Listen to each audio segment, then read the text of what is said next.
Hello, welcome back. This is another video, and this time a point of view from Team Nukem. The same match as the previous video. You probably saw the previous video and know the outcome, but still maybe you find some of this interesting. So since I had all this footage ready on my computer, I decided why not just release it. It's there, and for your entertainment. So to our right side we had Klaas, we had Jurryaany and DonB right here. Two experienced players and one novice. Also, as you remember, we had two experienced and one novice on the Team Scott, which were Lavrentiy and OverKill as the experienced and Kinch as the novice. So the match was originally balanced. So let's see here. Not sure how much spoiler oriented I'm supposed to be.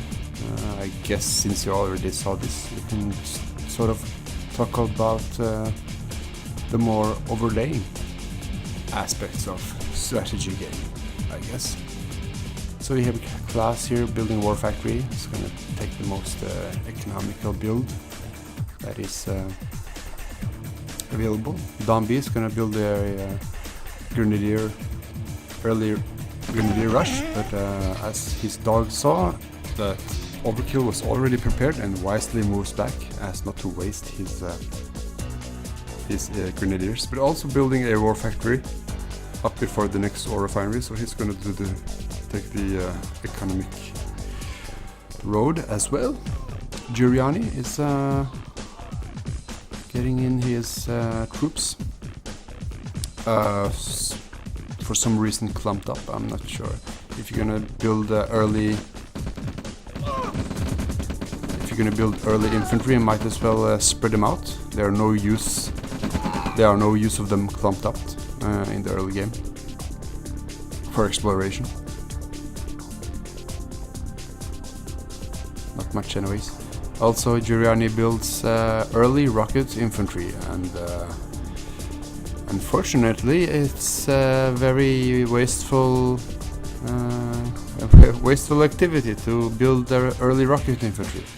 Early rushes are relatively easy to stop, and it's not worth the effort to build them to do the early attack. Remember, they cost 300 each, so I think he had like 8, so 8 times 3 is 2,400 credits in the early game. It's a big waste. Oh, DonB's first Grenadier squad getting caught, but at least he tried to take an alternative route after he realized that the original route was guarded. He's at least gonna see the base of Kinch, and yeah, as I remember, he's gonna start to throw grenades on these ore harvesters and being annoying. Klaas discovers the base of Lavrentiy and he's gonna keep building light tanks. Not sure why. And now we're gonna start to build artillery, so we're gonna probably see him setting up a front towards Lavrentiy. Oh, what am I talking about? I've seen this already. Of course he's gonna build a front. DonB here. So what's happened here, no likelihood, is Klaas and DonB decided to work together. If you play a team that can work together, will beat a team that does not work together about every game, because of course when you combine your forces in a single area, you of course can outwit and outmaneuver your opposing team. So we're gonna have heavy tanks together with Heinz and artillery. And even though that Lavrentiy destroyed the first artillery units of Klaas, the artillery keeps coming in, and with the movement of the MCV, is going to start setting up these defensive structures. So very effective attack, and as I said, coordinated. Jurryaany is going to move up his MCV here, right? So it's going to take advantage of this big OverKill.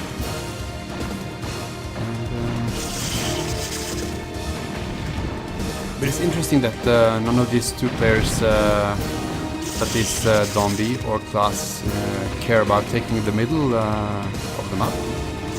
But I guess they had somehow planned out this from the beginning. They might have agreed to push this front, so even though they did not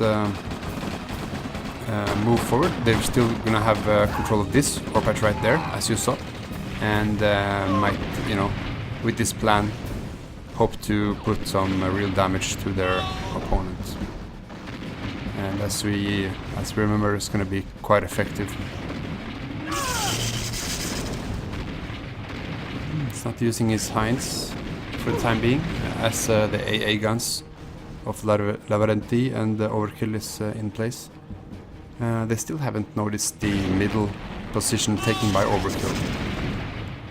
But doing this amount of damage, it doesn't matter much being outmaneuvered on your what do you call it? Your expansions.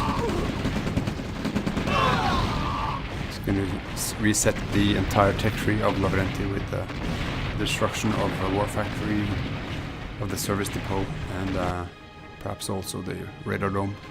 As we remembered, Lavrentiy had to move back and reset, except for his tech center.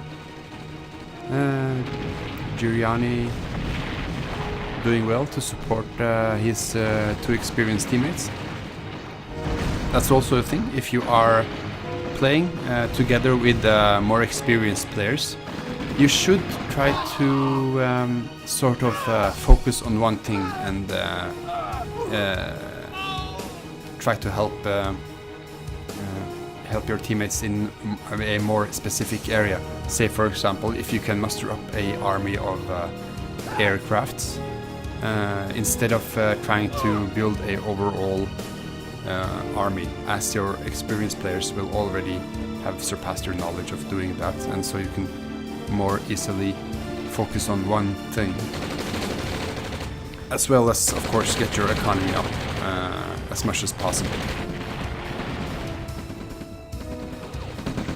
Right, as we saw, DonB discovered with his Yak planes the middle base of OverKill, and it seemed that they are gonna respond immediately. Of course, DonB have his good heavy tank production. He's gonna start to muster up a force together with Jurryaany outside, between the Jurryaany and DonB's base. So planning to make a direct attack. Got a lot of rocket soldiers. I think they are from the early stages of the game of Jurryaany. They're actually gonna be useful in this stage of the game. It's gonna face not much opposition without any infantry of his own. OverKill is gonna lose this battle heavily. Of course, bringing in his own rifle infantry, but rocket infantry. But as you know, rocket infantry versus rocket infantry, they basically do no damage to each other. So as long as the rocket infantry stay alive, you're gonna melt all buildings until they do die. And gonna succeed in taking out this MCV, but they do not know that OverKill actually placed two MCVs right up front here. So they're just gonna start to hammer away at the buildings they can find. Of course, you think that no more buildings can be constructed here after the destruction of the MCV. But this we're gonna discover right there that is the second MCV, and of course, when you have this many tanks, you have a chance to destroy the MCV quite fast. But of course, OverKill being experienced, having queued up plenty of defensive structures, and it's going to place them out fast as well. Here comes the infamous Yak crash. It's going to destroy the ore refinery and severely damage the MCV, but the MCV survives. And so does not do the force of DonB and Jurryaany. Still, as we know, the position to the left, occupied by Lavrentiy, has been taken. Yeah, I remember this one. He's gonna lose a lot of artillery, and that's gonna delay the siege of OverKill's position in the middle. Those 5 artillery would have been probably the death sentence for OverKill. So that's a pretty significant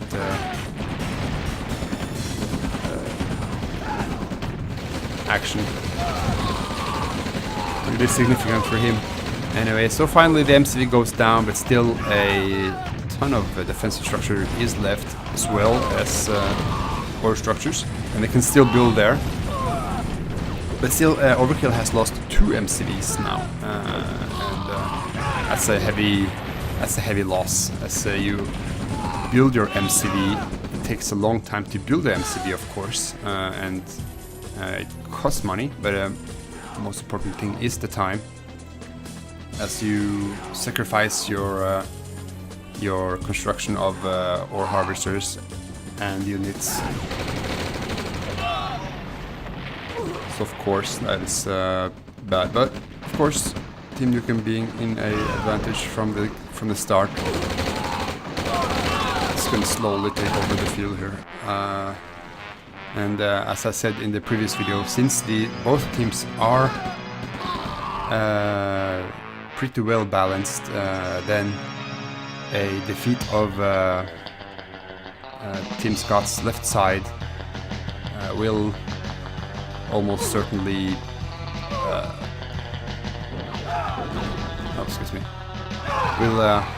will of course have a huge directive on the game.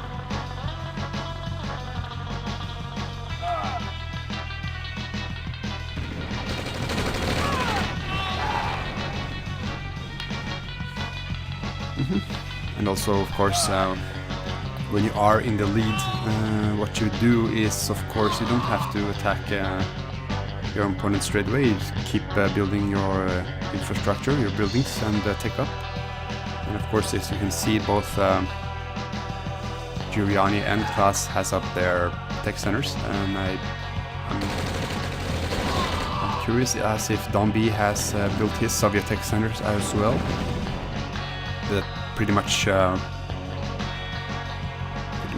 settles the action. I mean, we're gonna have atomic bombs and such pretty soon.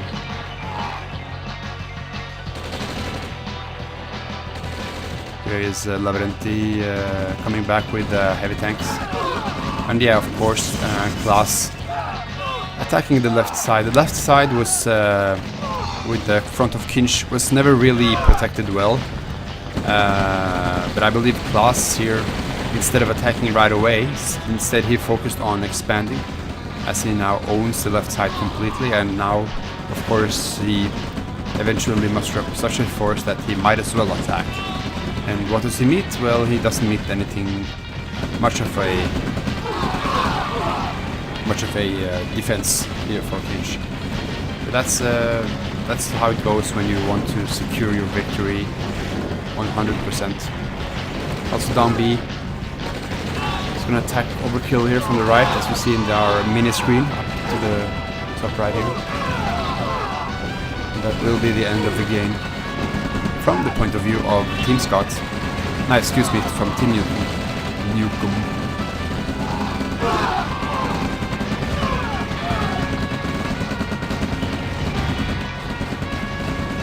If you're wondering about the name Team Scott and Team Nukem, it's basically just the name of the team captain for each team.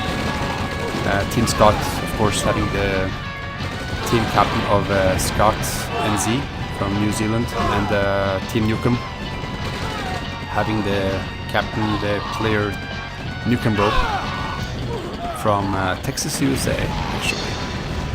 And so the team names just called Team Nukem and Team Scott. And here, of course, they just throw everything at their opponent.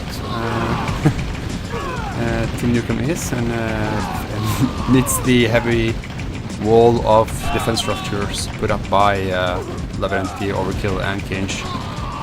Might as well, doesn't matter if they lost their entire force, they have the entire battlefield, and as we're gonna see,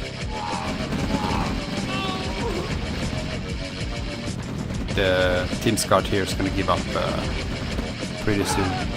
It's funny actually that Lavrentiy actually got to build up quite a few mammoth tanks after his initial loss, and I think that was because he lost his entire base except that this Soviet tank center that he managed to build before he moved his main base. So that is, ladies and gentlemen, that's the point of view from Team Nukem. We're gonna go on with a new game for our next video. Thank you for watching. This is So Scared.